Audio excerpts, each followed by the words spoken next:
It's a special meeting, November 24th, 2025.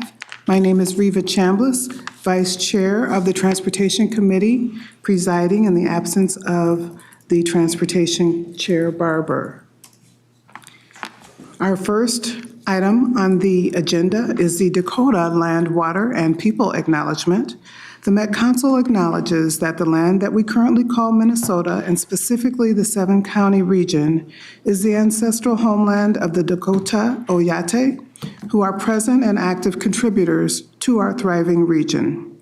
As part of the Metropolitan Council's commitment to address unresolved legacy of genocide, dispossession, and settler colonialism, and the fact that the government institutions, including the Met Council, benefited economically, politically, and institutionally after the forcible removal of the Dakota Oyate. The Met Council is dedicated to instilling land, water, and people commitments in its regional policy. Those commitments support the Dakota Oyate, the 11 federally recognized tribes in Minnesota, Ho-Chunk Nation, and the American Indian communities, representing over 150 diverse tribal nations that call the 7-county metro region home. Next on the agenda is approval of the agenda. As we have no changes, we will consider that approved. And we need approval of the October 27th Transportation Committee minutes. Is there a motion to approve? So moved. It's been moved by Councilmember Johnson and seconded by Councilmember Obasakin. And all in favor? Aye. Aye. Opposed, nay. The minutes are approved.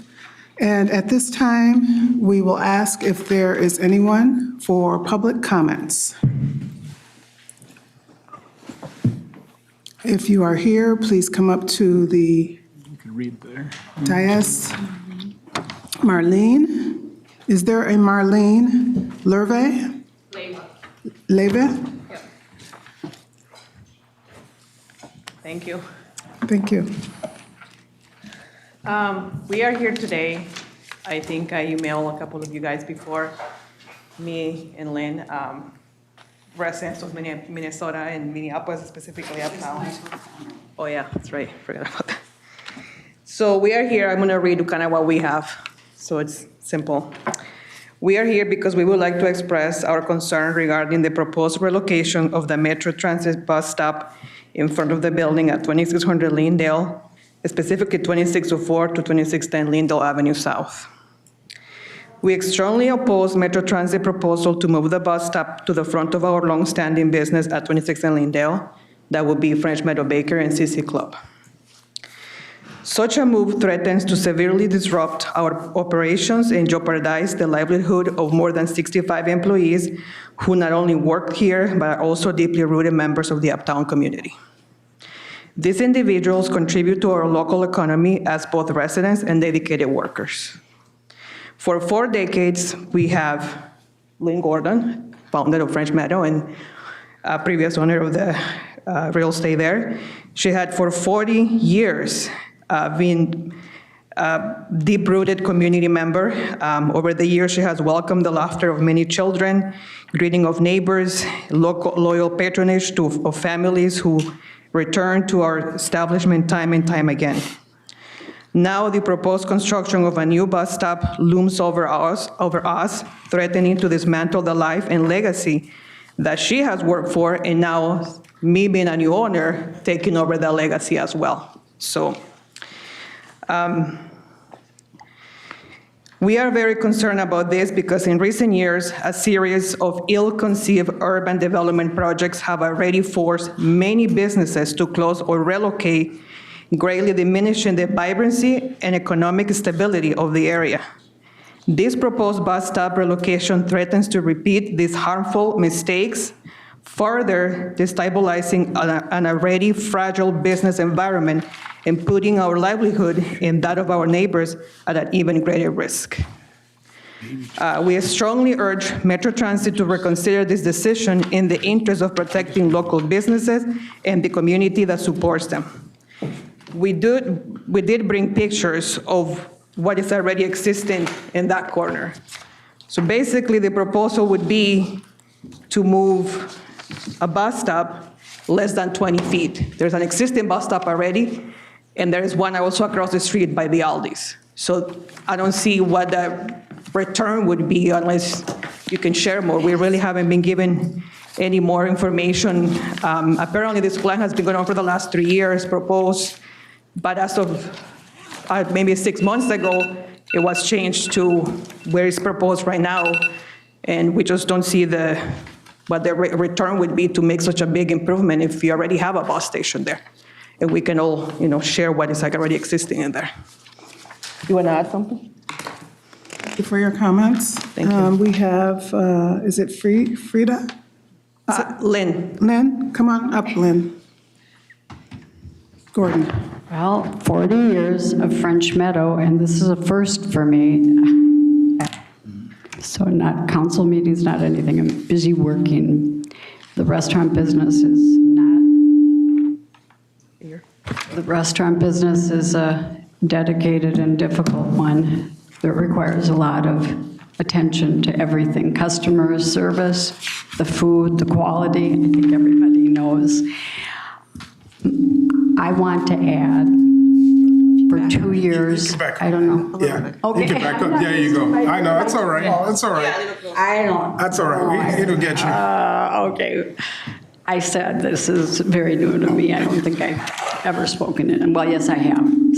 Yes, I have. You can just back up. But the greatest concern here is my partner, Steve Shapiro, and Randy Siegel, the owner of CC, attended all of the meetings about the bike lanes and everything that's going to be happening on Lyndale in 2027.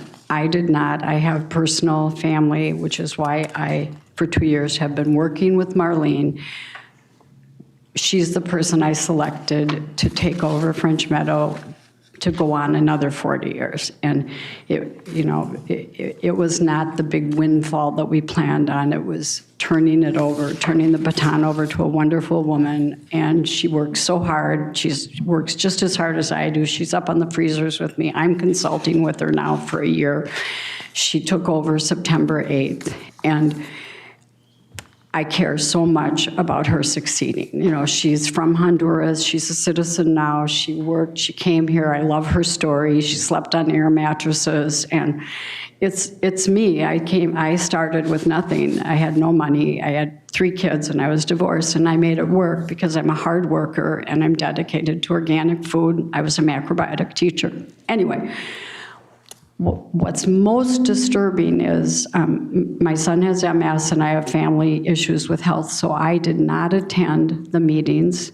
And also, quite frankly, I support the bikes. I always have. If you notice in front of French Meadow, at our expense, we have a bike pump, an air pump, and we put in, when they opened 26th up and took away the parking, we put loop bikes. It was expensive, we probably spent $5,000, $6,000 or more on bikes in front of CC, the parking, the whatever, the loops, I call them, and then the station where I thought everyone would be filling their tires, and I thought all the bike clubs would be coming and it was gonna be all this traffic, It didn't turn out that way, but they're there and they're not going anywhere, they're staying. So I didn't think it was necessary for me to put my attention when Steve Shapiro, my partner, was attending. He attended every single meeting.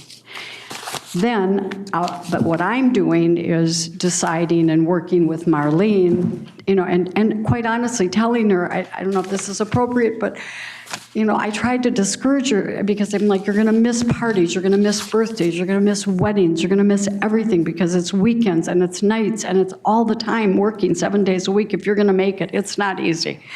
And I tried to discourage her, and she said, no, I want this. And she was a customer. She had her first date at French Meadow when she moved to this country, because 40 years is a long time. Anyway, I would have disclosed this to her before she purchased. I would never not disclose that there was a proposed bus station in front of, by the way, she's selling her house. She sold her house and she's moving upstairs of the Olympia. So her window view will be the new bus station. I wouldn't have done that. I would have told her, Marlene, there's going to be a bus here. As of September 8th, I did not know that. And Steve didn't know it, and Randy did not know it. Yeah. It was just out of nowhere. It appeared like when October, Randy said, "What's this?" And it was on the plan. Anyway. Yeah, that's very understandable. And thank you for your comments. And we do have your information, so for our I'm sorry, review. I could go on and on, but I just, that was to me the biggest part that I did not intentionally not share with her, but Yeah, it's a and- big yeah. thing to her. I mean, it's, wow. Okay, that's it. Thank you. Thank you. you so much. I appreciate it. Yeah. Are there any other public comments?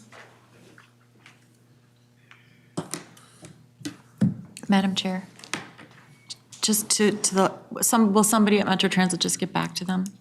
Chair Chambliss, Councilmember Johnson, yes, and we have been contacted and sent information before. So this is something we've logged and are tracking. We'll continue to do so. It's just for council members' context. It's part of the broader Hennepin County-led project in this area. But yeah, absolutely, we'll continue to be in touch. Thank you. Thank you. Okay, that is the end of our public comments. And next we have reports from our Metropolitan Transportation Services Director, Charles.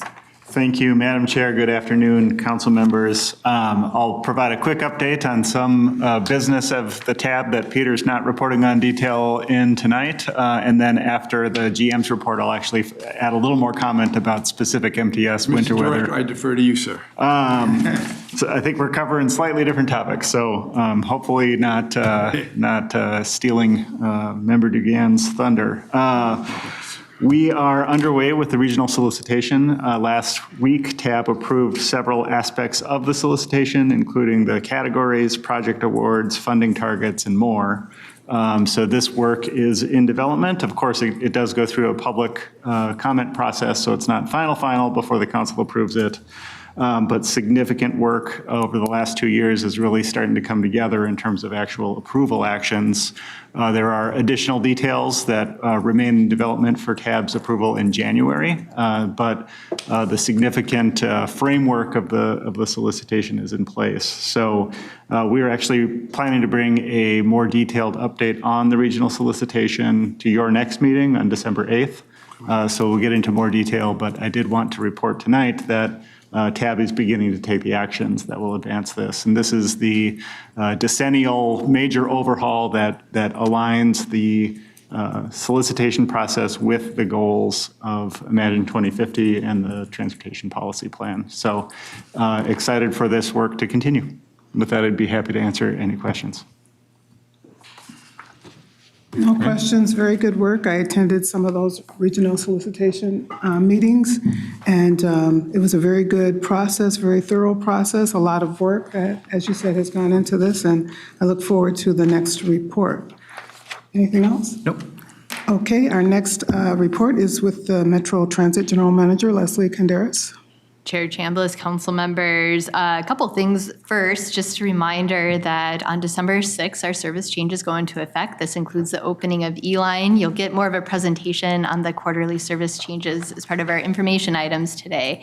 But just a reminder that we hope you can come out on December 6th and celebrate the Metro E-Line launch with us. And Chair Chambliss, with your permission, I'd like to ask Deputy General Manager and Chief Operating Officer Brian Funk to do a brief reminder of how we prepare for winter. So. Awesome, thank you. All right. Thank you, General Manager. Madam Chair, council members, first I want to apologize by scheduling this. It no doubt contributed to the snow that's in the forecast tomorrow, so that one's on me, but it was going to happen one way or another, so here we are. Just very briefly during the General Manager's time, we thought it would be beneficial to provide a recap for some or an overview for others, just very briefly on how we manage what is pretty normal in Minnesota, but we also, of course, are doing planning in the background all year round. So at Metro Transit, for incident management of this sort, we utilize the National Incident Management System. It's a structure that ensures that communication flows up, down, and across in an effective manner, and that we can stay coordinated and safe in all phases. Earlier this year, on October 7th, our Bus Transit Control Center brought together a team from across the organization for our annual preparation phase and meeting to ensure that all leaders, whether new or experienced, were on the same page about how we were going to be organized and preparing ourselves in the event of snow, ice, or other conditions that affect our service. So we implemented lessons learned from last year.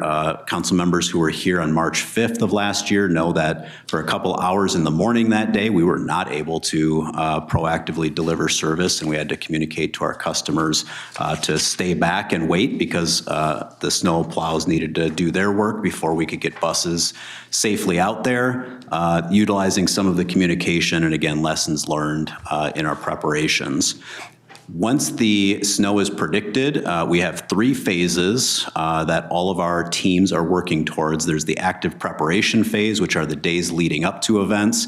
That's typically when we know that there's going to be 3 or more inches of snow, ice, or something else that's going to have more than or it's going to have a meaningful impact on our service. Phase 2 is our activation phase. So during the event, what we're doing in all areas, facilities maintenance, all of the operating divisions, customer service, and public information. And then finally, phase 3, which is the phase that we don't like to have, but we need to have it as part of our playbook, is a service curtailment phase.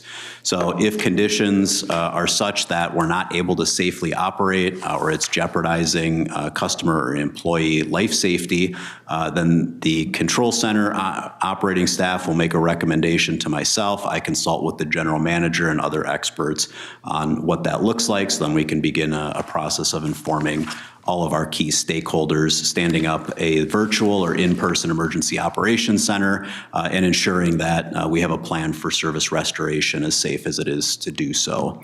And after that, we'll have an after-action report to figure out what can we do better next time, even if we can't control all at once of the weather. From the customer side, wanted to remind folks that we're consistently documenting rider feedback. We have Ben Rakowski in a new director role, and so as we go into this winter, we're going to continue to use the tools that we have in place. We've added some snow removal questions to the Rate My Ride feature so customers are able to tell us about some of the hot spots. We continue to regularly report on key themes and issues publicly for our customers through our PIO and social media channels, and then we prioritize responses based on what we're hearing from customers. As a reminder, we want to get feedback from our customers, and so as you all are hearing from constituents, we want them to report that through the kind of our tried and true means. However, if they come directly to you, I'll encourage all of you, you can reach out to myself, the general manager, or Pam Steffen in customer relations, and we'll make sure to triage those items very quickly. We do have listed on our website our snow and ice removal processes, which include, of course, the areas where we need to operate, our high boarding locations, and other areas that are identified with a large number of ADA boardings.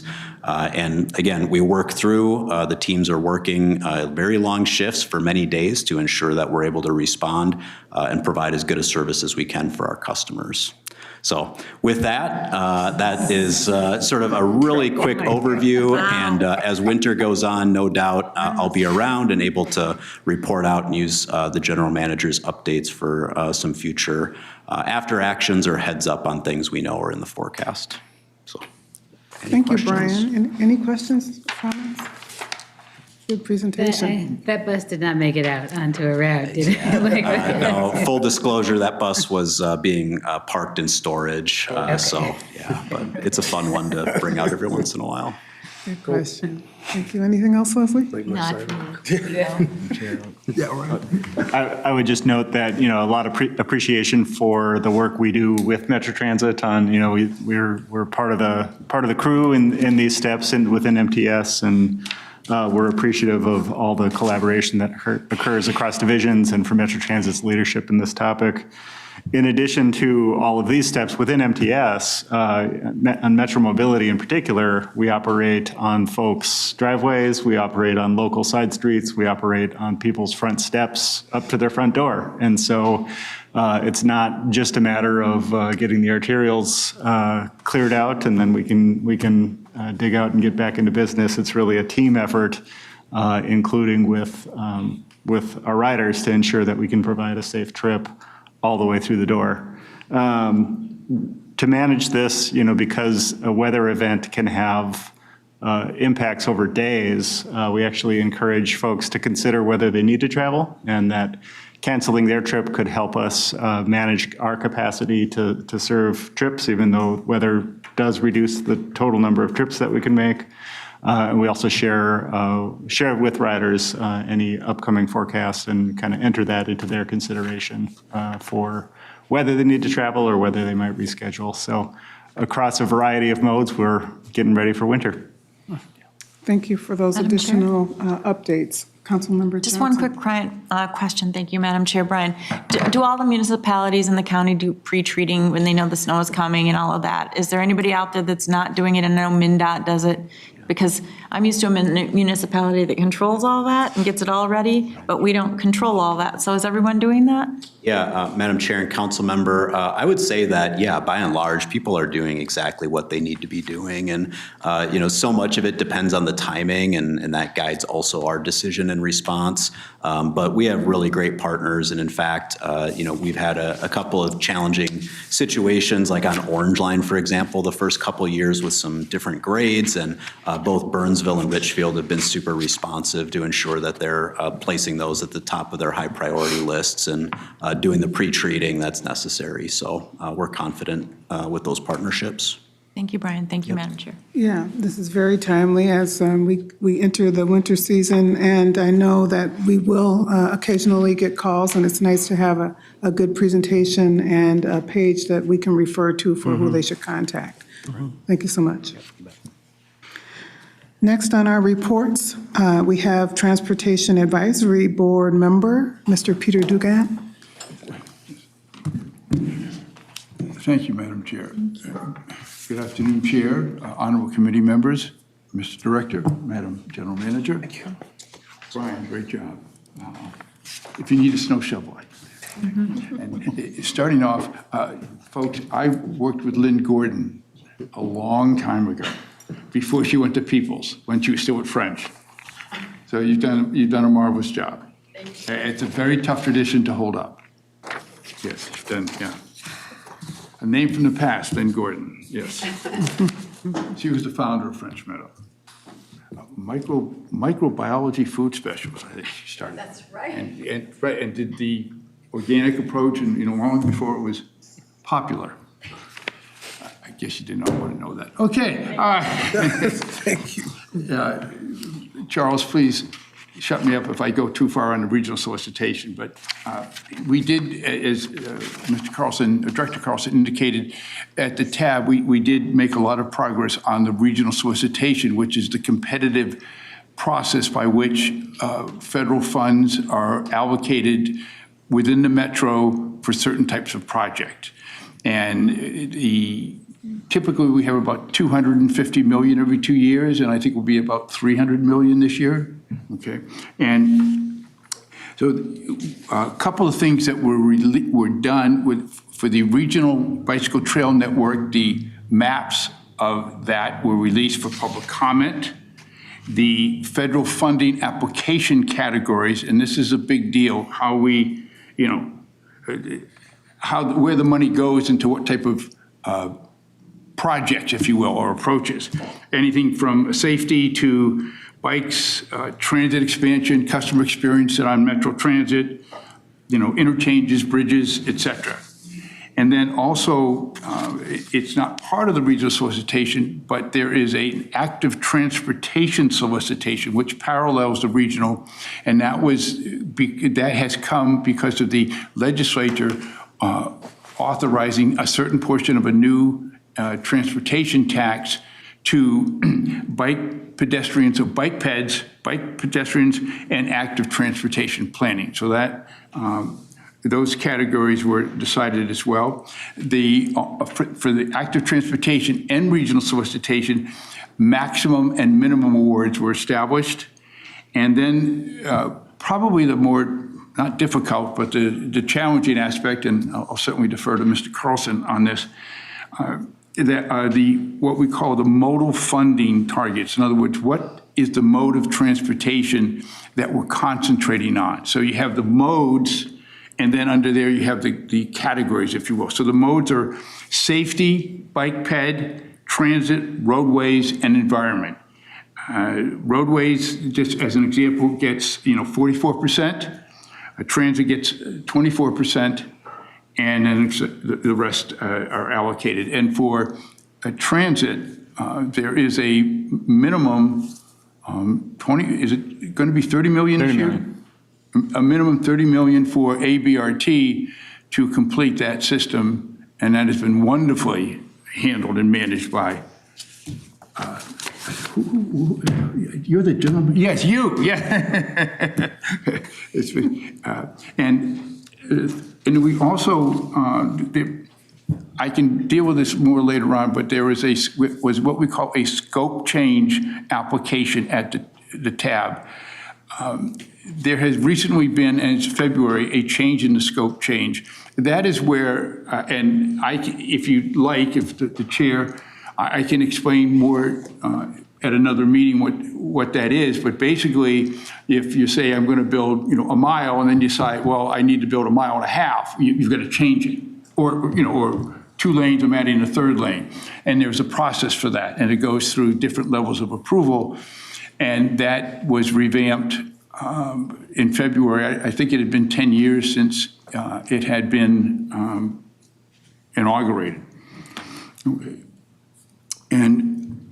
Okay. And just a couple of quick, not odds and ends, but our chair, at the tab, we were visited by a representative of the indigenous people of Minnesota. It's specifically for the acknowledgement of their land and their history. And Mr. Hovland, the chair, also a Dinah Mayor, informed us that there are about 75,000 people in the 7-county area who are identified as indigenous or Native American. There's 68,000 on the census, but the state demographer in the 7 counties says there's 75. There's over 100 Native tribes represented in Minnesota, and Minneapolis, and there's 103, which I didn't know this, 103 schools around Minnesota that are dedicated to the education of indigenous people. And just an update on the MAC, the airport. They're telling everybody, come on. Well, we don't have enough people there. No, they're not. During the shutdown, 400 flights were delayed or discontinued at the airport, which was substantially less than other airports. It was back to normal by last Friday, and the carbon and 2 other things. The Sunday after Thanksgiving will be the busiest day ever at the airport. Tuesday is going to give it a good run for its money, and Wednesday as well. And and another aspect is for the 6 reliever airports like Flying Cloud, St. Paul, Blaine, Crystal. The carbon emissions program of the main airport has been activated for them, for all 6 of them, and that's okay. That's a new. And as you know, we've been doing some safety, not warning, but I call it background. And I'll just do a little bit tonight. Jenna was kind enough to hand out a handout. Oh, and Jenna, you do everything. Thanks for helping me. And I'll just go through this a little bit. Mr. Pacheco, Councilmember Pacheco, you had asked about time about causes of the different actions. And because of the last two meetings, we weren't able to do that. Probably December and January, we'll be able to get into that more, you and Dr. Carter. So I have not forgotten that. First of all, there are a number of agencies tracking safety. There's, of course, the statewide program of Toward Zero Death, TZD. There's the Met Council's federal annual safety targets, which is safety performance. There's also the Met Council's State Highway Safety Plan. Your councils, I should say. Then at MnDOT, they have both a traffic safety data group, primarily of engineers. They're called PTOE, which is, I think, physical transit, I believe. And then in MnDOT, you have the Metro District that is tracking safety as well. And as of November 16th, the figures are, there have been 319 fatalities this year compared to 477 of last year. And as Councilmember Pacheco, I'm sure would ask, where is that coming from? And it's not known at this point. The Metro, of the total number of fatalities, the Metro accounts for about 40% of the total. Of pedestrian fatalities or serious injuries, the 7-county Metro accounts for 66%. Bikes, 23%, and motorcycles, 39%. And they also track ATVs and UTVs, but only if they are on a state road or property, not if they're on a private property like a farm or something like that. And we'll get into that more that the Metro has the smallest percentage of roadways, but the highest amount of injuries and fatalities. And of course, it's more traffic. And I'll just point out one thing. Here we are. As the handout that Jenna gave out, and if you want, I'm just going to go through the last page, where you have the bar graphs. Just obviously you can read them yourself, but notice, and this goes to Councilmember Pacheco's question. The first thing that's done by the traffic engineers at MnDOT is, driver types. Okay, and you can see them clearly that, it's, as you would think, unlicensed, senior, and young. The travel mode type, pedestrians, motorcyclists, et cetera. And then it also looks at, this is, again, probably the most difficult to track, but perhaps the most relevant is behaviors. What are people doing that may, when they're driving, that may cause a serious accident or death, but perhaps is not a statistic? It says here, impairment, speed, unbelted, and inattention. Hard to believe that many people are still unbelted. That's really, to me, that's quite interesting. And then, again, this is critical and we brought up more, the location types, intersections, as I said, runoff roads, head-on, work zones. And as we progress, we'll be getting into more of by month, by time of day, and trying to get to that critical question of why and what can be done about the why. Unless there are any other questions, thank you for that time, Madam Chair. And I'm sorry if I went on too much. No, very good information. Thank you so much. Other questions, Councilmember Cameron? Yes, ma'am.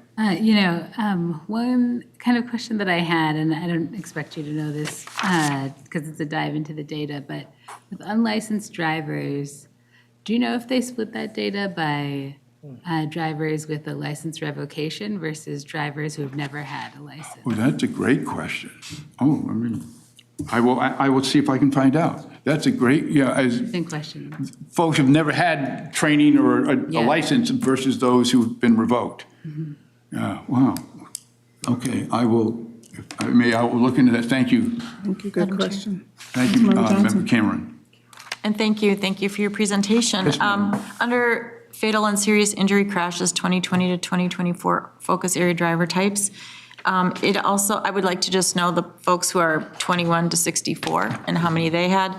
And then I think as a percent of the overall crashes, that would be interesting too. We've got raw numbers here, but as a percentage of the overall crashes throughout the system, that would Okay. be interesting to know too. All right. Because That's raw, great. the raw number is good, but to have a perspective around that might be helpful. Okay, so the percentages of what these represent, older drivers and younger drivers. And the crashes of the overall. I'm in the older driver category, so I take this. I'm insulted, no. Yeah, the unlicensed, that's amazing, you know. Okay, and then, of course, Councilmember Cameron will, I'll get that question. Thank you, so Madam Chair. much. Councilmember Pacheco. Yeah, Madam Chair. Oh, sorry, Mr. Pacheco. All right. I don't know if it's going to show up right away here, but I just kind of envision that at some point we're going to break up motorcycles to electric bikes. I mean, I think there's been more accidents, I don't know about fatalities with these electric bikes, and I don't know if down the line, I'd like to see if they really have that broken out.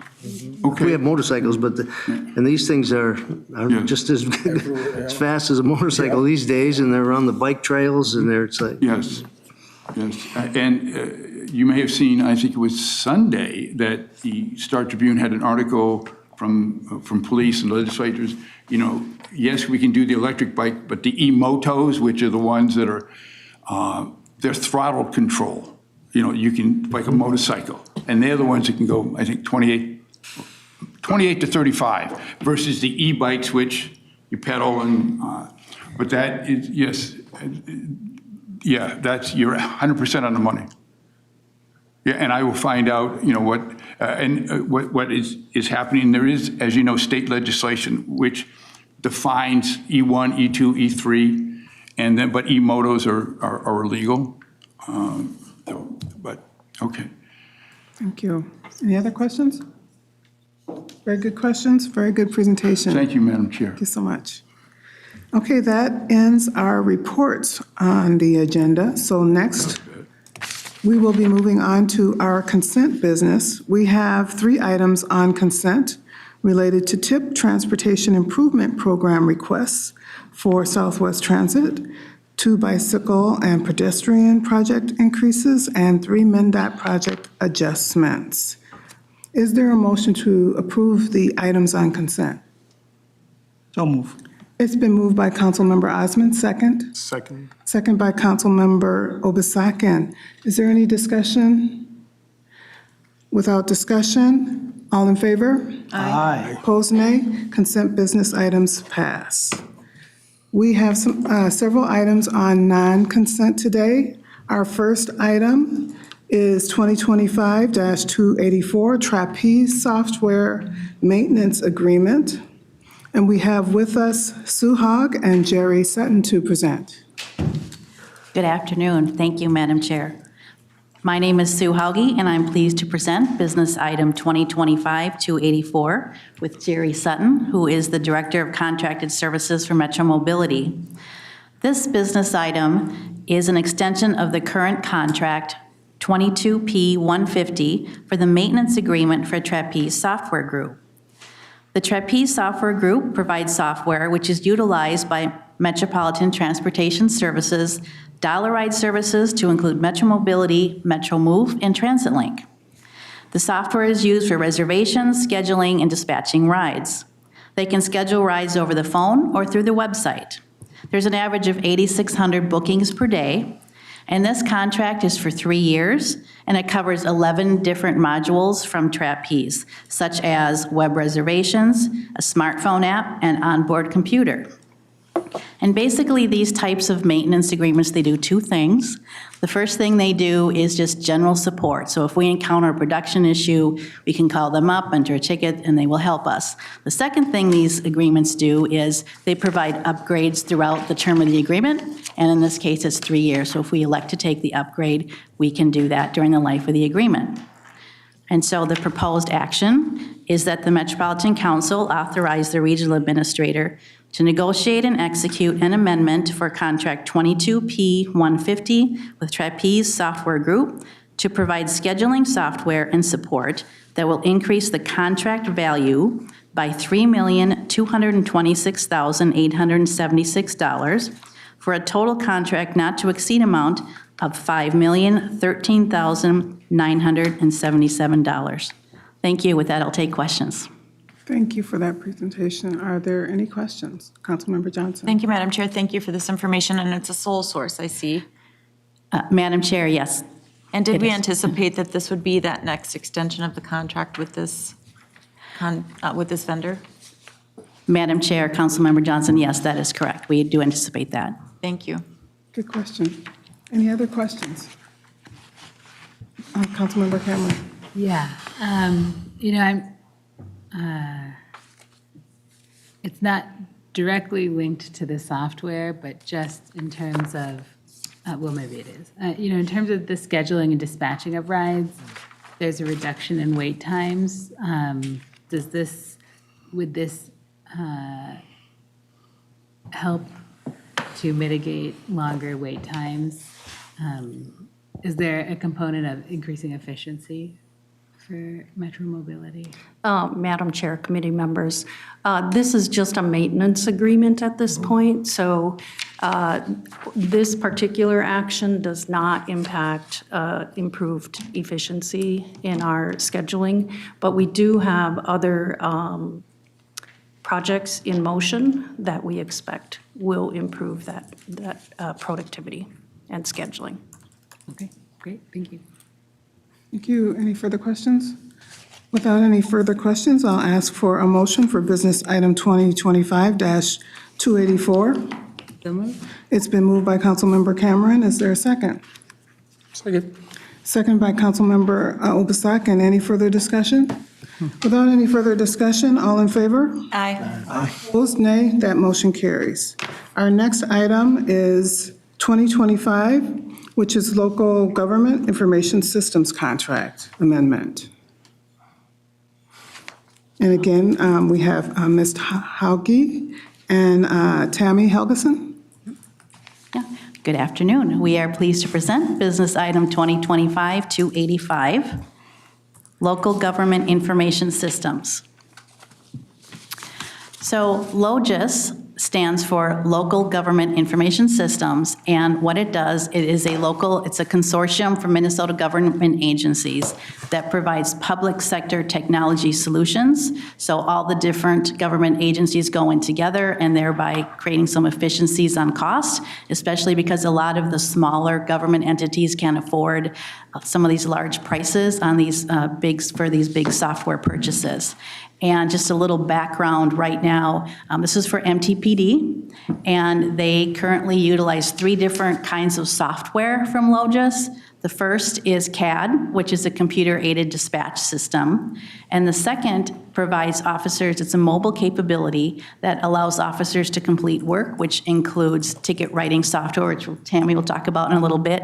And then the third, which is a very large one, is a records management system. So that's the 3 kinds of software that's currently utilized right now by MTPD. And just to give you a little bit of background, our officers currently utilize a ticketing writing software that's approximately 20 years old. It is no longer supported by the vendor, and as a result has become obsolete, and it's also an IT security issue. So as a result, LOGIS has been looking at additional solutions. I'm a member of the software steering committee, so I've been involved in that process from the very start. I also brought in a couple of our police officers and one of our record staff as the users of the product to help in the evaluation process as well. So at the completion of the process, the software that is being selected is Brazos. Brazos is a highly configurable software, and it's going to allow us to have some options that we've never had before. One would be having our record staff review citations before they're transmitted, so tickets get transmitted less with any errors and less work for our record staff, citations, courts, and prosecutors if there's any expungements or issues with those tickets. Another would allow officers to issue tickets from mobile devices. This would allow them not to have to take time off from the system to go to the squad or go into the office to issue a ticket. They would be able to do that right from the field. So with any new software, there's always going to be costs associated with the implementation and in this case, annual licensing. The implementation's actually going to be covered by LOGIS. They're going to be using RMS development funds, so there wouldn't be any direct cost to us. Annual licensing for the first year would be $23,764. LOGIS is asking for a formal commitment from the Metropolitan Council to Brazos software prior to proceeding with purchasing the product. The resolution being requested is that the Metropolitan Council authorize the Chief Information Officer to execute a letter of understanding as an amendment to Contract 16 I-032 with the Local Government Information System Association that will add subscription access to Brazos citation software solutions. Do you have any questions for Sue and myself? Thank you. Thank you. Any questions, Councilmember Johnson? Thank you, Madam Chair. Thank you for this. And this will still be under the umbrella of LOGIS, or is this going to be outside? Madam Chair? Yes, it would still be under LOGIS. So we'd still be utilizing this as part of the consortium, so our costs would be significantly less. And Madam Chair, I'm going to assume that other municipalities or entities have converted to this as well, since we were operating on a 20-year-old system. Madam Chair? Yes, this software has been utilized by other agencies, so Brazos is not new to the state of Minnesota. And obviously the consortium, we would go on it all at the same time. Okay, thank you, Madam Chair. Thank you. Any other questions? Without any further questions, I'll ask for a motion to approve item 2025-285 for Local Government Information Systems Contract Amendment. So moved. It's been moved by Councilmember Johnson and seconded by Councilmember Pacheco. Any further discussion? Without further discussion, all in favor, aye? Aye. Opposed, nay. That motion carries. We have two other business items. The next business item, thank you, is for 2025-286, which is for the Metro Blue Line Extension Project Subordinate Funding Agreement. And we have with us Alicia Vapp and her colleague. Thank you. Thank you, Madam Chair, council members. I would like to introduce Annie Zhang. She is our agreements lead with the Blue Line Extension Project, and she will present business item 2025-286 today. Hi, hello, Chair and council members. My name is Annie Zhang. I am the agreements lead for Blue Line Extension. So since 2015, the council and MnDOT have maintained a collaborative partnership for advancing the Metro Blue Line Extension project. MnDOT has provided support in engineering and right-of-way coordination.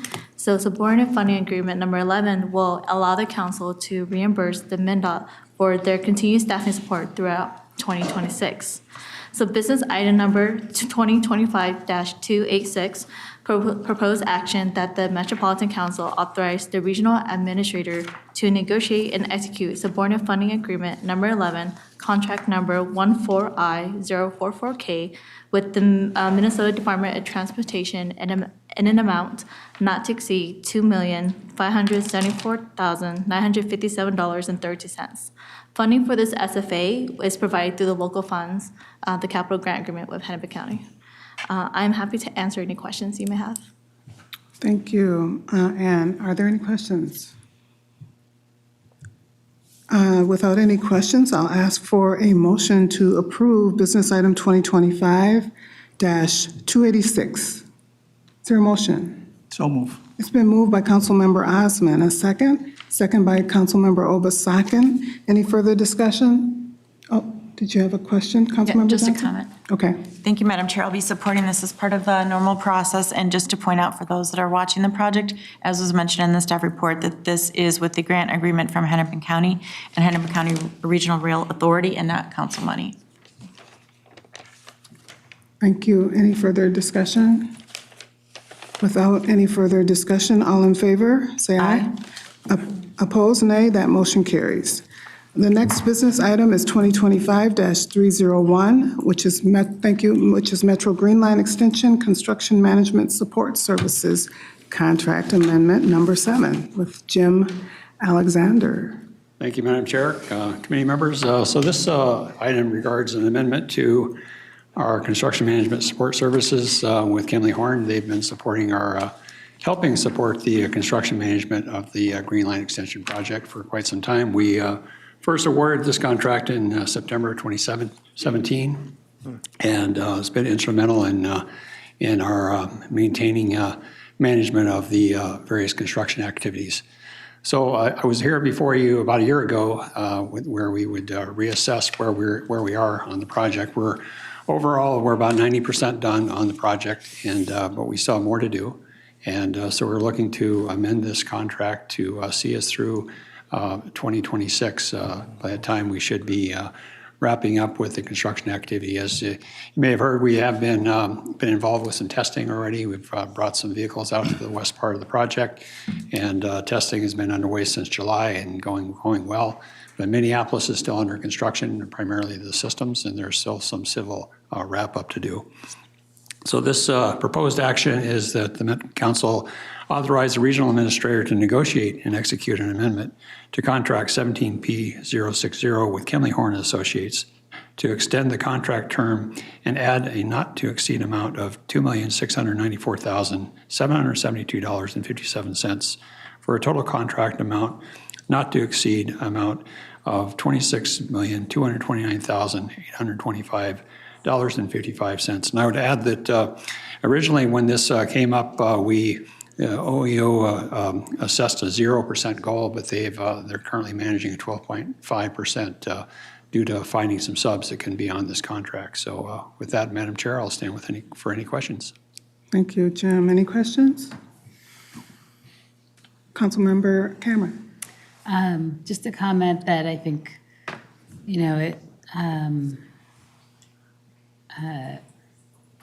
it's been a positive relationship with this contractor, and I think that we're making a lot of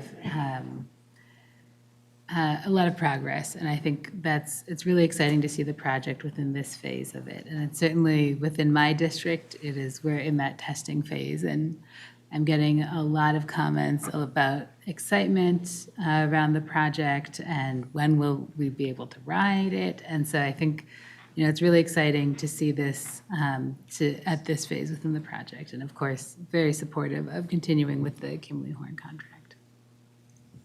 Very good comments. Any other comments? Okay, with that, I will ask for a motion to approve business item 2025-301. So moved. It's been moved by Councilmember Cameron. Is there a second? Second by Councilmember Osman. Any further discussion? With no further discussion, all in favor, say aye. Aye. Opposed, nay. That motion carries. Okay, so I will look at the items that we have and suggest that we have the last 3 and 4 move to non-consent for the Met Council. Any objections to that or suggestions? Sorry, I didn't hear the last one. We're going to move items number 3 and 4 to non-consent for the Met Council. Okay. So that completes our business items for today. Next, we have information items. And first up is December Service and Workforce Update with Adam Harrington and Shanta Hejmadi. Hello, Madam Chair. Thank you for having us here. Council members, thank you so much. I'm Shanta Hejmadi. I'm a principal data scientist in the Office of Performance at Metro Transit. And I'm here with Adam Harrington, Director of Service Development, to give you the December workforce and service updates. And, where's my buttons? There we go. I just want to take a minute to ground us in Metro Transit Forward. This is our shared vision for what it looks like to connect people, strengthen communities, and improve lives. And today we are going to be addressing 2 areas of these strategic priorities: employees and service. First, I'm going to talk about achieving hiring targets and employee retention rates, and then Adam's going to talk about service changes that impact the share of population that has access to frequent service and the number of jobs accessible by transit. And I'm going to start with the workforce update here. Some of this is going to look very familiar to you if you saw my presentation in August. And let's start here. You've all seen this plot before. These are Metro Transit's headcount data for the last 10 years. You can see that big dip during COVID, and you can see that we finally have that green headcount line pointing in the right direction. And that green wedge that I've added to the plot, that is an approximation of the expected headcount that's in the 2026 budget. This is as of the latest information I got around September 30th. This is where we need to be, or by the end of 2026, approximately. And I'm here to give you an update on the investments that we've been making in our workforce and on the return that we're seeing on those investments. And if you remember, we divide our workforce into 5 big groups. We've got bus operators, train operators, frontline maintenance, police officers and CSOs, and of course, everyone else. I'm also going to go through updates on each of these groups, and I'm going to have a special little update on TRIP because everybody's always interested in that. And I'm going to show you a lot of plots that look like this. This is the first one, but I'm going to take a minute to explain it because there's a lot going on here. This is our year-to-date hiring plot. You've seen it before, so if it looks familiar, good. The orange lines represent total hires. The green lines represent net hires, so that accounts for attrition. It's basically based on head count.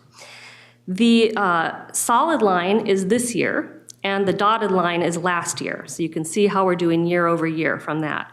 The green ribbon is an approximate hiring target, usually based on budget, with full staffing at the top of the ribbon and 90% staffing at the bottom of the ribbon. So for bus operations, the full staffing target, this top of the green ribbon, in this plot, it's the desired net gain for 2025 operator headcount that was provided to us by Service Development and Bus Operations in late 2024. You can see that we are meeting our targets for bus operator net hires, and you might be wondering why that green line looks like it's kind of flattened out, even though the orange line is still going up. Well, this is actually pretty cool. What you're looking at is opportunity. Bus operator is a key starting point for employees to move into a lot of different jobs, including trip agents, rail operators, helpers, cleaners, control center, instructors, frontline managers, dispatchers, and more.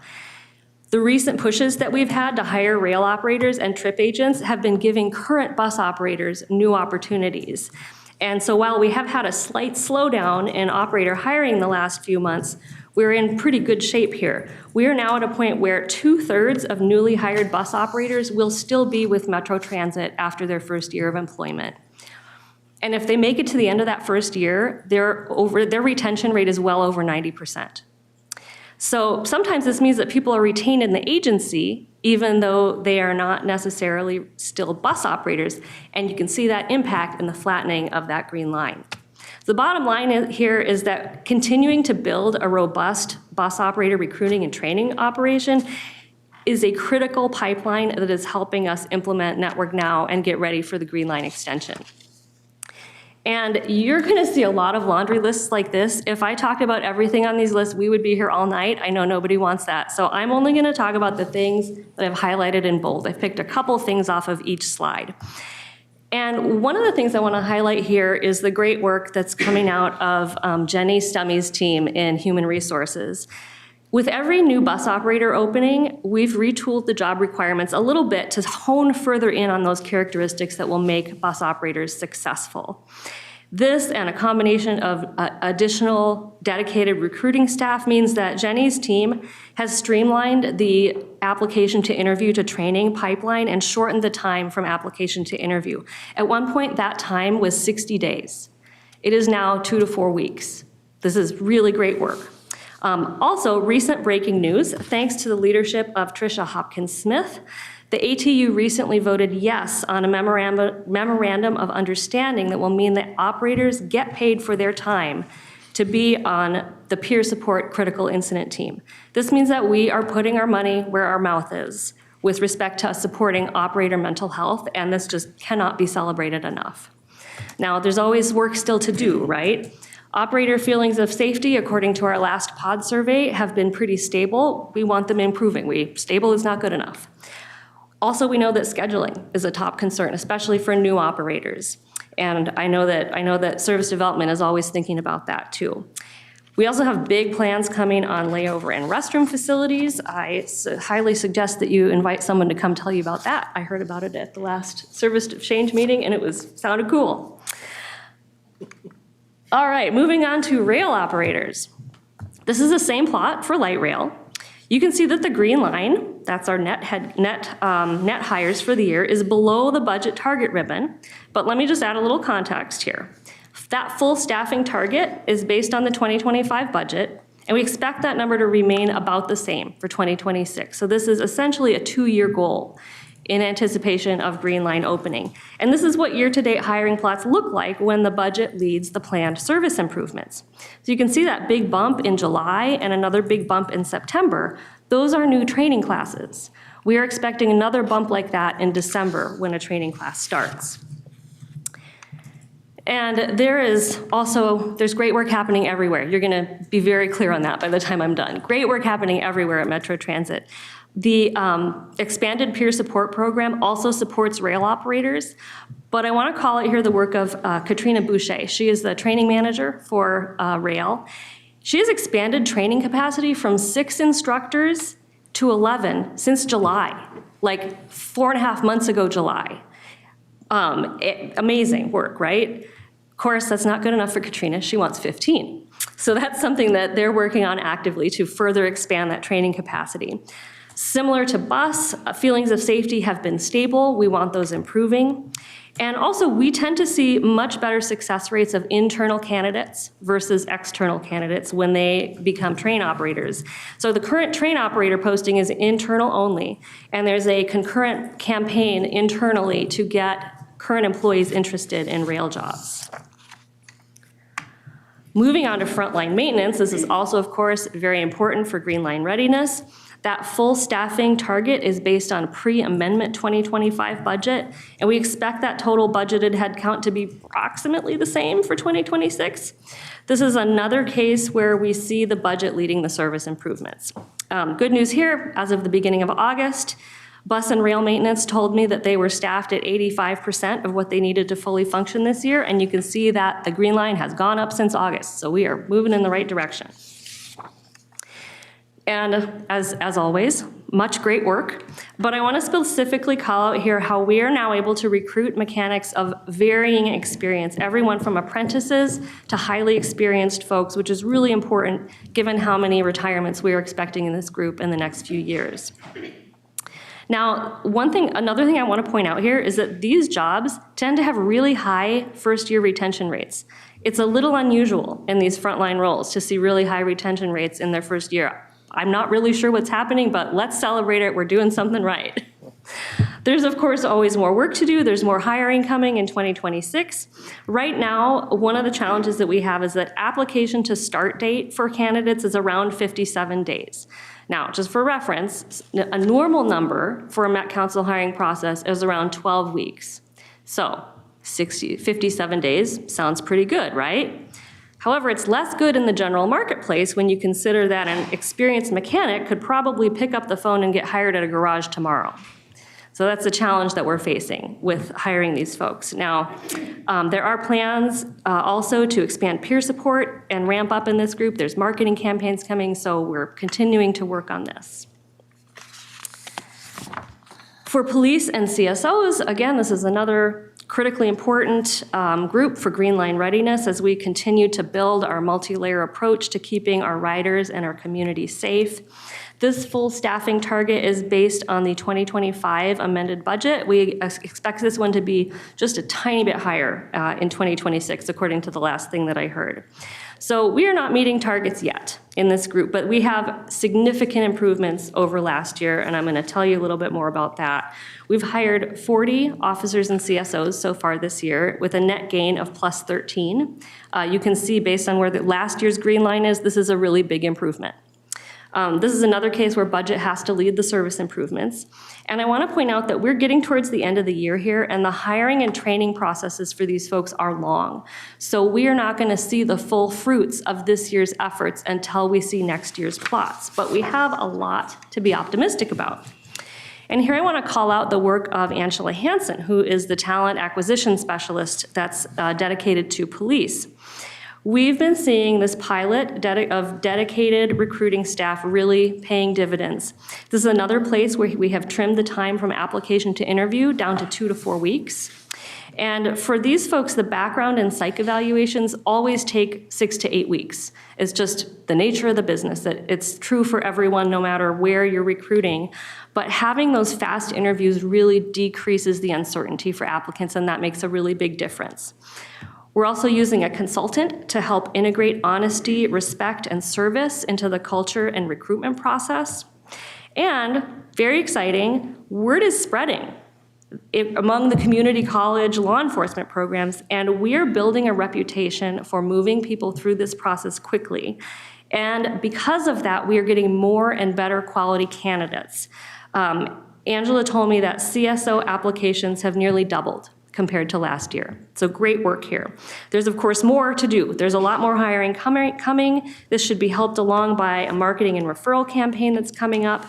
And one challenge that's sort of perpetual and also normal for the field is that we tend to lose a lot of candidates in background type checks and psych evaluation. But we keep going. The next CSO pathway class started, or the current CSO pathway class started a couple of weeks ago, and there should be a new police academy coming in January. Now, before I do the full everyone else group, I want to call out the TRIP program, which is, again, is of course important for Green Line readiness. The full staffing target here is based on the 2025 budget, and we expect that total budgeted headcount to increase significantly in 2026. I believe you've already heard about that. This is a really popular program. It demonstrates that we can quickly grow a workforce that's dedicated to improving our customer experience and adding those layers of visible presence. And it's been very successful. It is easy to find candidates. They tend to stay. It's a great career opportunity, both for internal and external candidates. Of course, there's more hiring to do, but I just want to share something that I heard at the Center for Transportation Studies conference a couple of weeks ago at the University of Minnesota. There was a researcher who's been developing a tool, a survey tool to measure safety, and part of that was he interviewed riders. And when somebody asked about how people felt about visible presence, what he said was, "I have only heard positive comments with respect to TRIP agents." So that is significant. Kudos to the TRIP agents. Finally, we've got this everyone else bucket, which does actually include the TRIP agents as well. In this case, full staffing is, that full staffing ribbon is based on the 2025 pre-amendment budget. We're expecting it to increase somewhat in 2026. I don't really know how much yet. And many of these positions, not just TRIP staff, are really important for Green Line readiness. You can see that similar pattern of budget leading the service improvements, and you can also see that while we're not meeting our targets yet, we're experiencing significant improvements over last year. And I want to highlight one finding from our most recent culture survey and how it's reflected in the employee data here. Our last culture survey update showed that employee satisfaction was increasing. It's moving in the right direction, and that's a sign of our ongoing culture work. We also know the internal transfers are up. This is a positive sign for internal development of current longer-term employees. We also know that overall retention is quite high and is even up slightly in the last year. Now, there's always more work to do. First-year retention is not yet where we want it, and this diverse group of jobs has just not gotten the intensive attention of other job categories. It's kind of hard. There's just so many jobs. But we have exciting plans in the works. There's a new intern program launching this fall under workforce development, a general recruitment marketing campaign that's going to be launching in the next few weeks. And I want to share with you an exciting event that happened just a couple of weeks ago that was focused on this everyone else category, and that was APTA's National Transit Career Day. So this was a nationwide event organized by APTA that was meant to energize transit employers of all sizes and capacities across the country to revitalize interest in public transportation as a career. And I am not sure if you guys were online on Thursday, November 13th, but hashtag transit careers kind of blew up our little corner of the internet. It was pretty cool. I worked with the APTA Workforce Development Committee and our marketing and videography staff to feature 6 Metro Transit employees in the nationally available marketing materials that were available to anybody who was participating in this. We had more representation from our folks in these videos than any other agency, by a long shot. And I just want to say that working with my colleague, Jason DeBoer-Moran, to find folks who wanted to tell their stories was really inspiring. It made me think of that story of President John F. Kennedy during the Apollo program when he went to NASA and was chatting with people, and he talked to a janitor and he said, "Well, sir, what do you do around here?" And the janitor said, "Mr. President, I am putting a man on the moon." And what struck me is that so many of the folks that we talk to feel this way about working here, that we're working towards this vision that is bigger than ourselves. And I want to come back now to this headcount plot and think more broadly about what that means and what return on investment means. I showed you a bunch of laundry lists of investments. And one way to think about those investments and the return on them is right here. Our current headcount is higher than it's ever been. We have come out of that post-pandemic slump and we are charging towards our new service improvements. And here's one other way that you could think about return on investment. This is a plot of 12-month retention rates broken out by first-year employees in purple, employees in their second year and later, and overall retention in green. First-year retention is up over 15 points from its low point a little over a year ago. The last time it was this high was 2018. And overall retention is over 90%. It's basically higher than it's been since we've been keeping records in the PeopleSoft system. And so I hope that you can see from this presentation that building that right-sized and right-skilled workforce that can execute our vision for transportation in our region is really an all-hands-on-deck effort that touches every aspect from the business up, down, across. And much like that famous NASA janitor, each one of us, as we do our own particular job, we're united by that shared vision of connecting people, strengthening communities, and improving lives.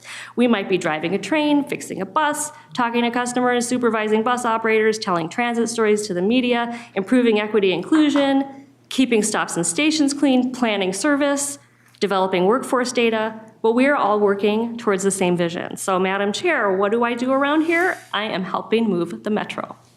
And with that, I'm going to pass it to Adam. Great, thank you, Shanta. Well, we're trying our best to make that workforce vision into reality in service development. And coming up in just 2 weeks, we have a number of new services that will be coming to the street and adjustments that I want to share a little bit about. Here's a finer grained look at how our workforce has transformed over the past year.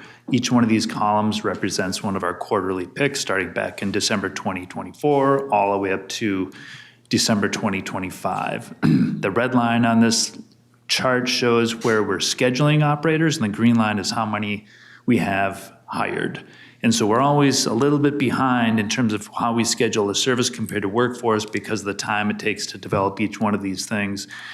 But it is really helpful for operations and training to make sure we've got operators who are ready to go when they start their work. So we're on really good footing to begin to expand our service.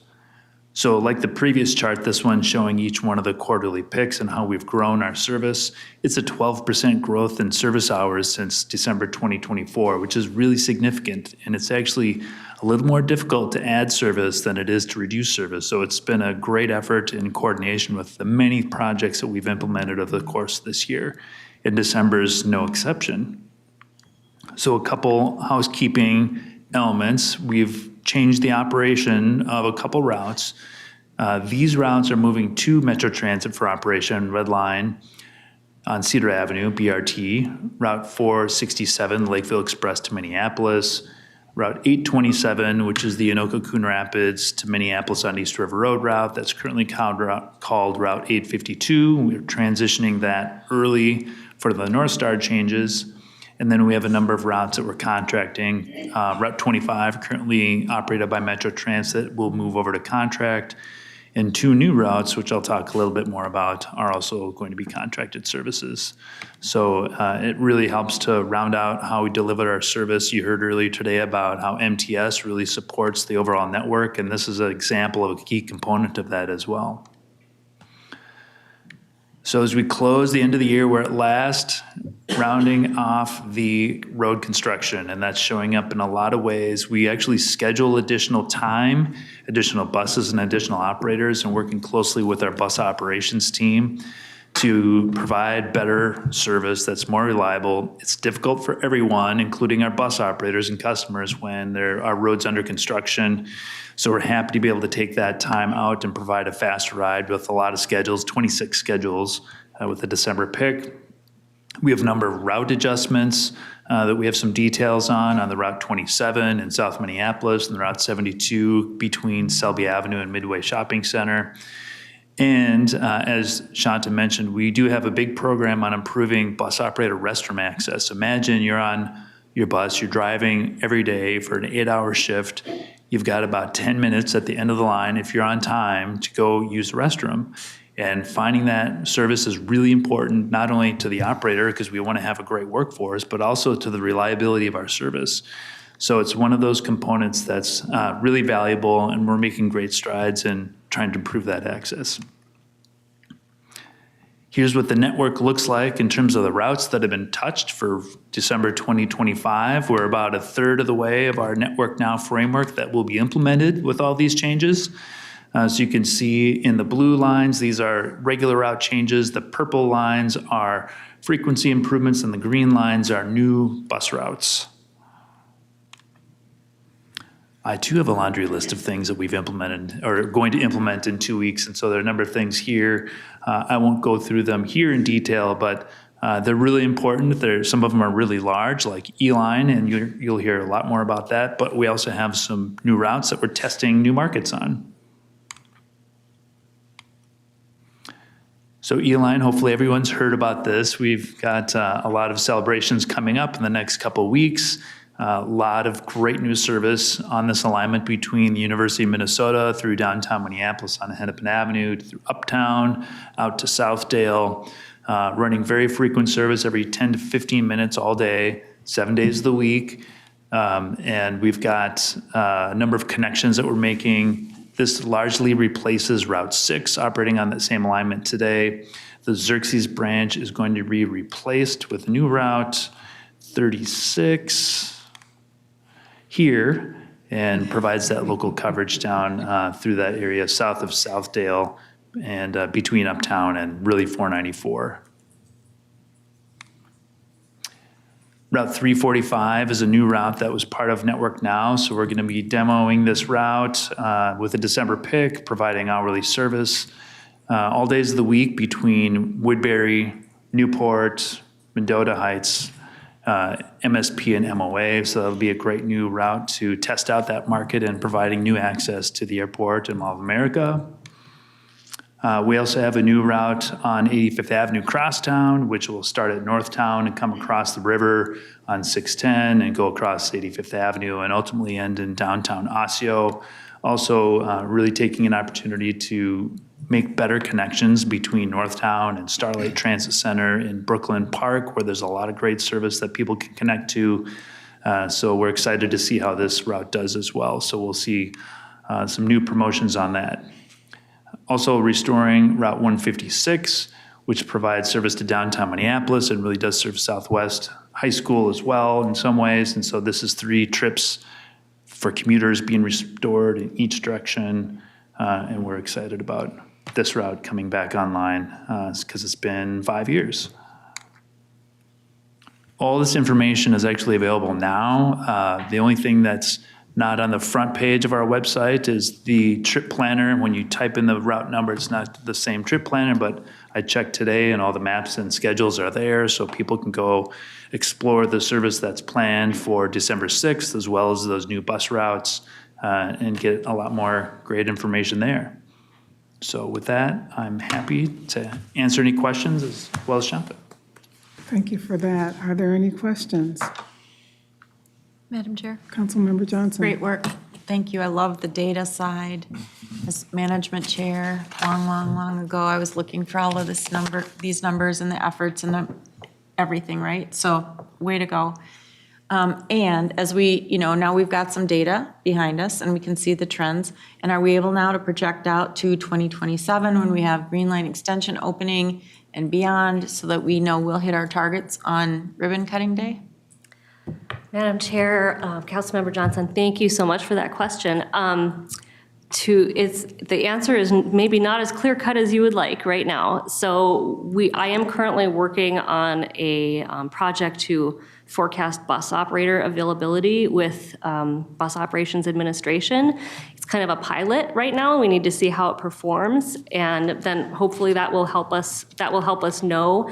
One good thing that is coming out of this is that as part of that, Bus Operations Administration has been developing their own data set that helps us see what are the patterns in how many operators are in the registration and how many are absent, and that will really help us predict things moving into the future. So I would say we're not there yet, but signs are good.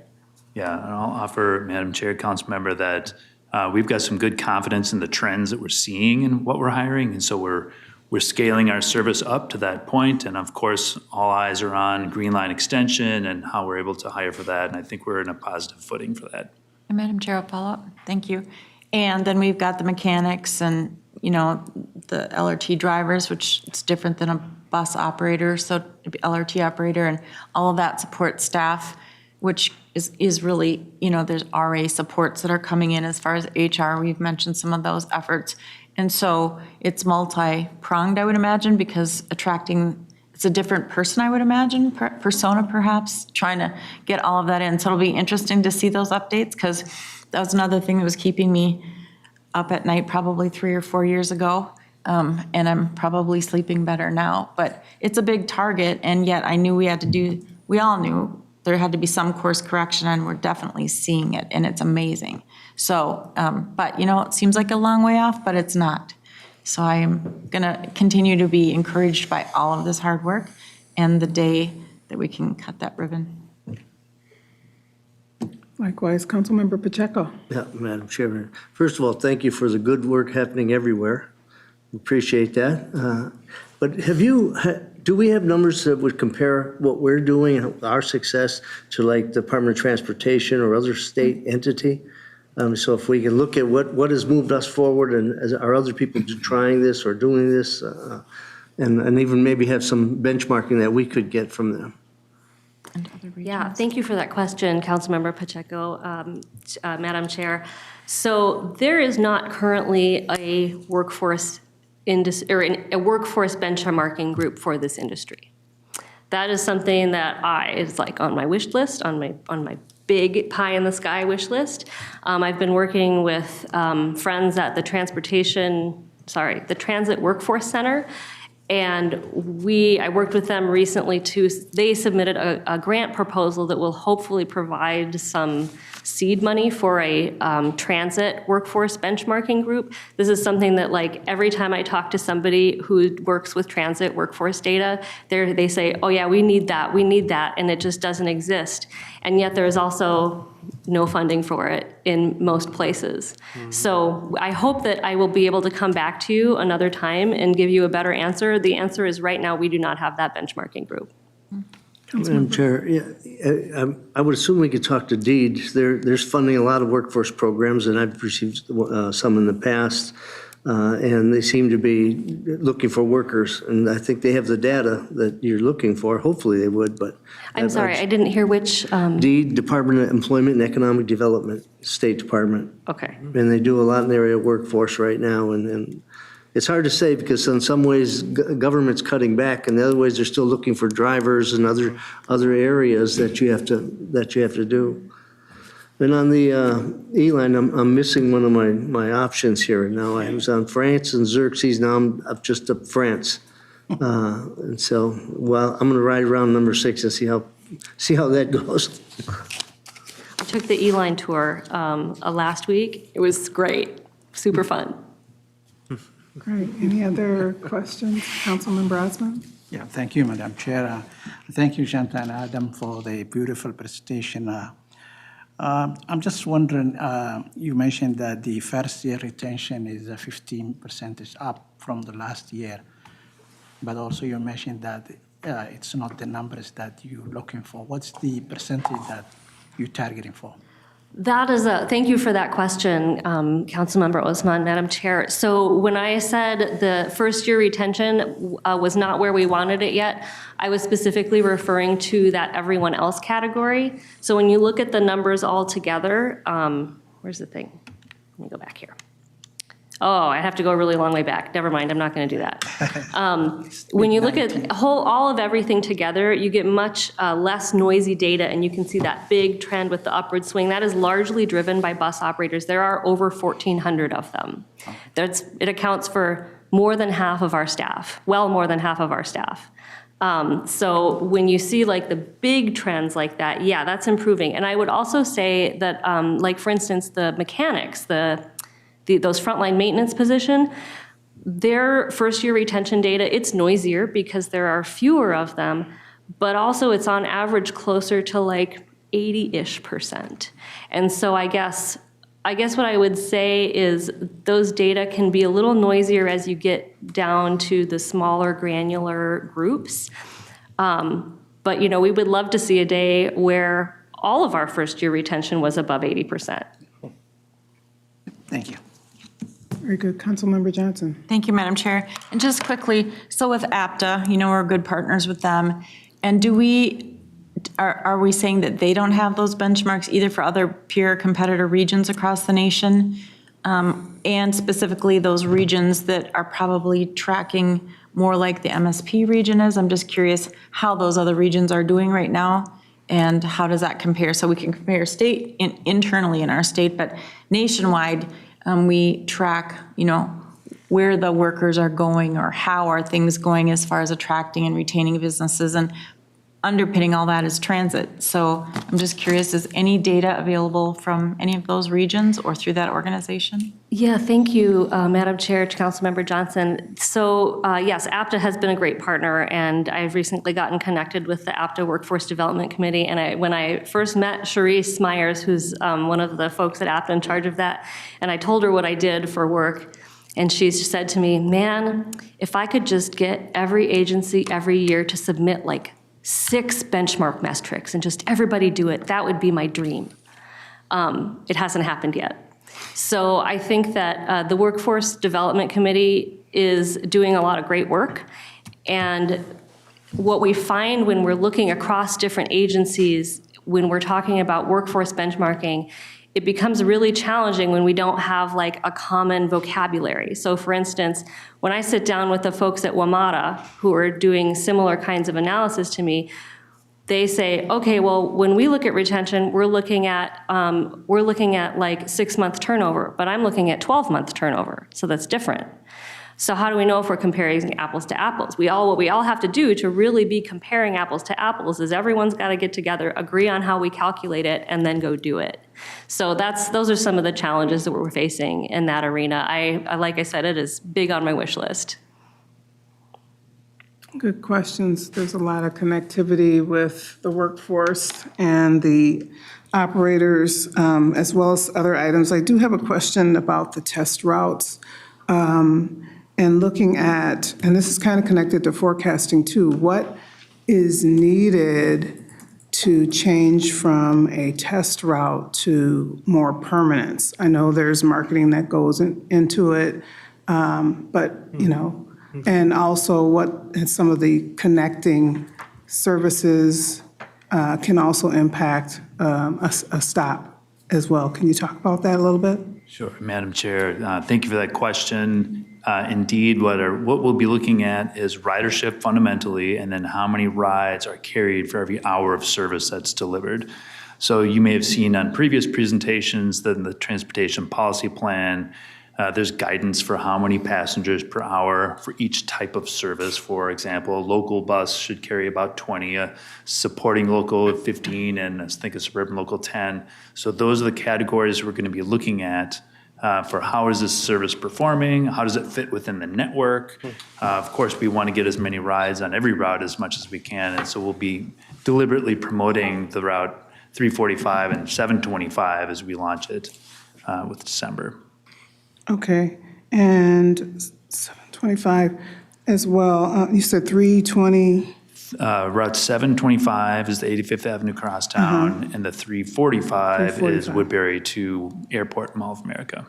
Okay, now some of these areas are kind of car dependent currently. So how do we move from car dependency to transit dependency in terms of behavioral changes?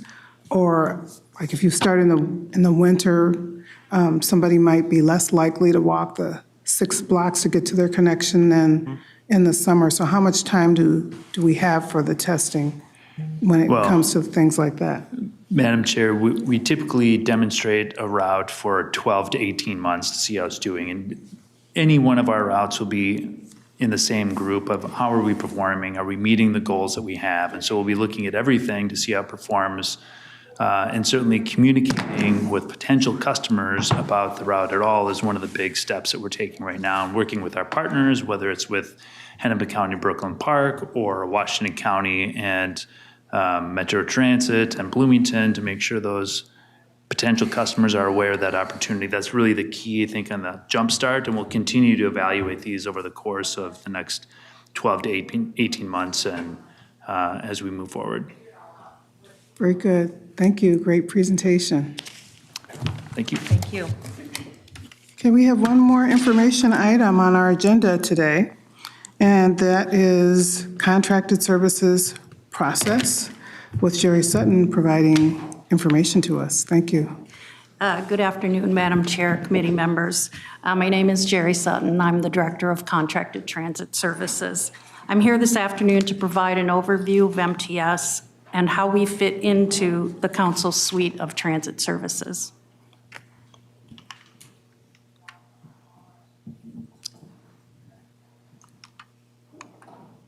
There we go.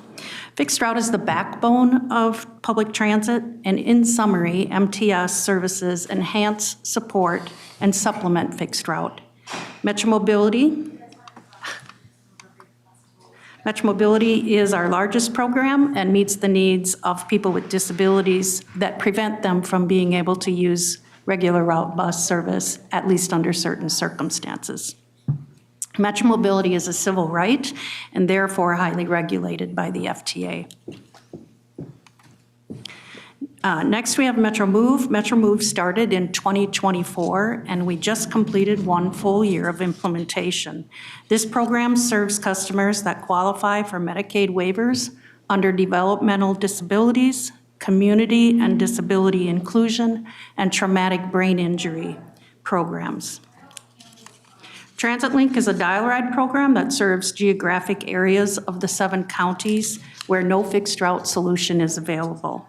Ridership on this program has not recovered to the same extent as Metro Mobility, and we are working to reinvest unproductive time into different service delivery options to meet evolving needs.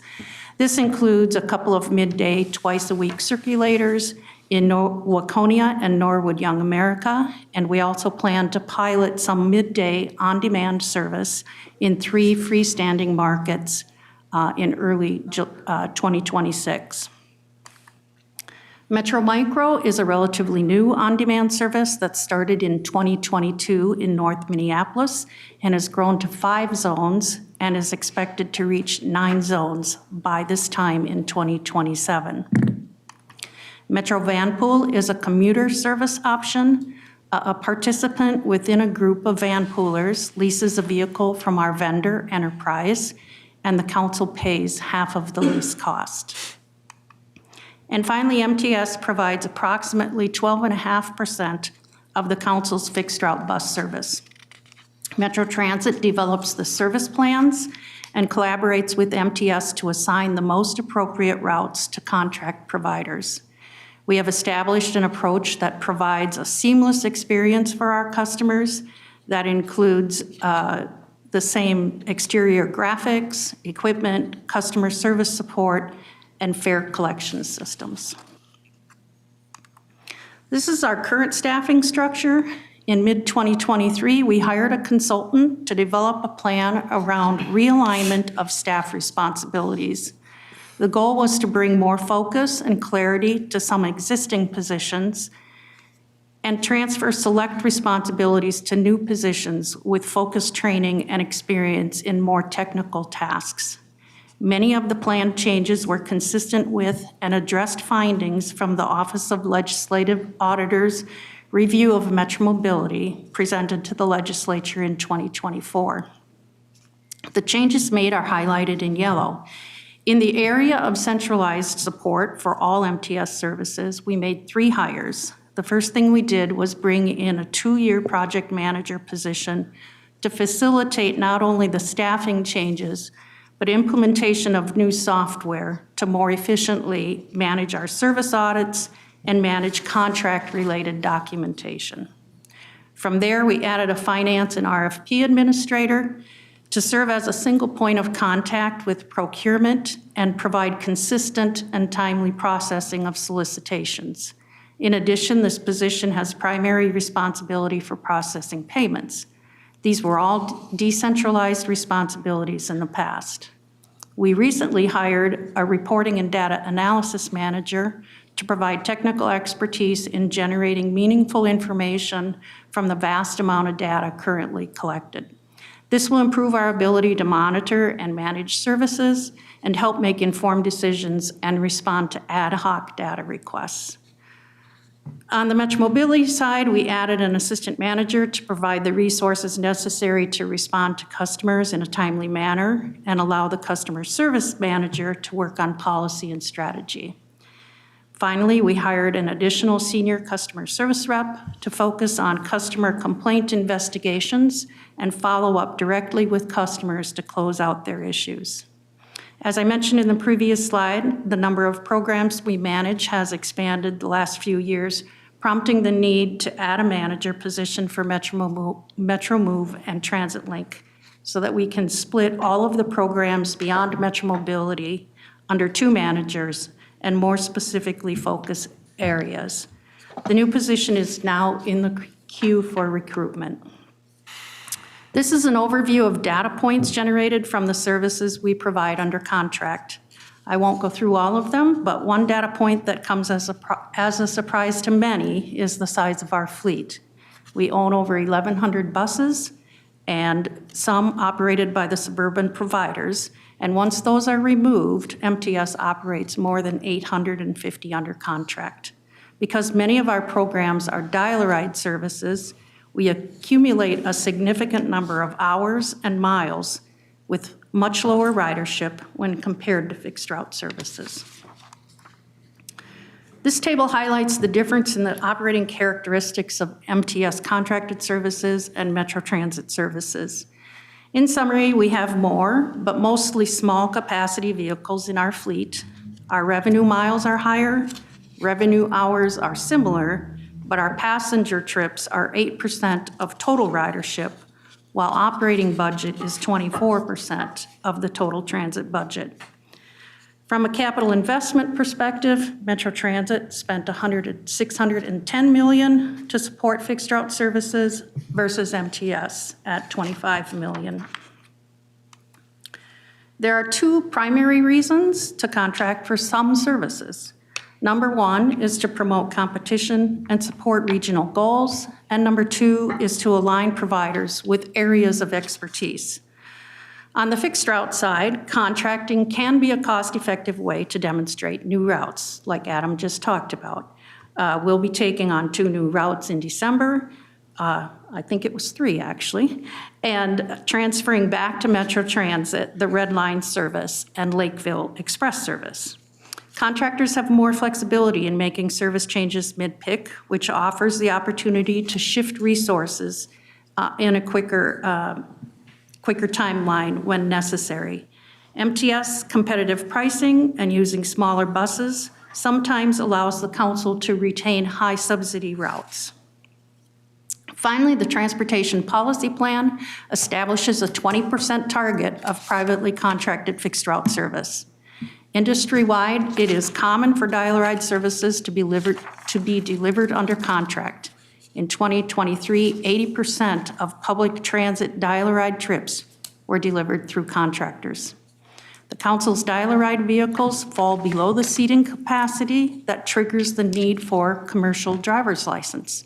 This simplifies the hiring and training process and keeps costs down. The council's contractors indemnify and hold the council harmless and cover vehicle insurance, minimizing risk to the council. All MTS contracts are what we refer to as turnkey. This means the contractor is responsible for all operational aspects. They secure a facility, they hire and manage all employees needed to deliver the service. That includes reservationists, schedulers, dispatchers, road supervisors, mechanics, utility workers, and all administrative support. We receive internal support from both information services and Metro Transit. IS supports our network, phone system, and various softwares. And as I mentioned earlier, fixed route planning is done by Metro Transit. Metro Transit also manages the fare collection system for the entire region, and on the fixed route and Metro Micro services, they handle customer complaints and manage marketing. MTS also benefits from the Transit Control Center and police support and relies on the council's designated Radio Technical Operations Committee member from Metro Transit to represent Metro Mobility's needs on the Armor radio system. MTS is responsible for establishing the service plan associated with each contract and manages daily service delivery to include to ensure compliance with regulatory requirements and service delivery expectations. MTS is responsible for processing program eligibility and responding to customer complaints for Metro Mobility and Metro Move. We also ensure proper support of all council-owned technology and software used by the contractors. We currently manage 19 competitively procured contracts, and 17 of them are for transit services. We also have a fuel supplier for Metro Mobility and Metro Move, and we contract for onboard technology technical support. Our contract terms are currently 5 to 6 years, but we are transitioning to longer terms with our next round of solicitations based on a consultant recommendation that we agree will likely yield more competitive pricing. Staff begins the process of refining the scope of work language for each contract about 1 year in advance of the next solicitation. We maintain ongoing lists of changes we want to make to the next scope of work to include language needing clarity, desired changes to contractor and service expectations, regulatory changes, and anticipated changes over the duration of the next agreement. For example, we are currently incorporating language so that we are prepared to address, without negotiating, an alternative pricing if the council shifts to a centralized reservation and dispatch approach for Metro Mobility. We're also have implementation of new enterprise asset management system and future Network Now service changes that need to be considered. This is the list of contracts coming up for resolicitation. One item of note here is the blend of both big and small contracts that we believe opens the door for a broader range of interested proposers.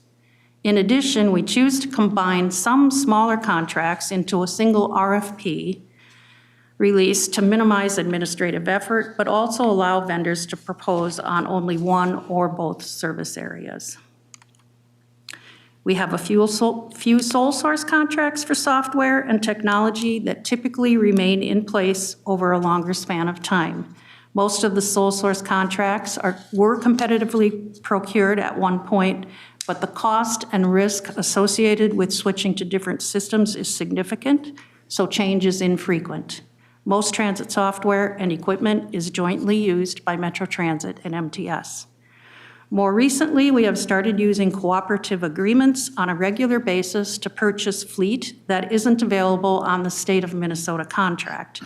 This allows us to purchase a number of small number of vehicles to evaluate different options in the marketplace without the administrative expense of an RFP process while taking advantage of large volume pricing. And that concludes my presentation. I'd be happy to answer any questions. Thank you, Jerry, for that presentation. Are there questions? It doesn't look like there are questions, but it really is important to understand. We do have one question.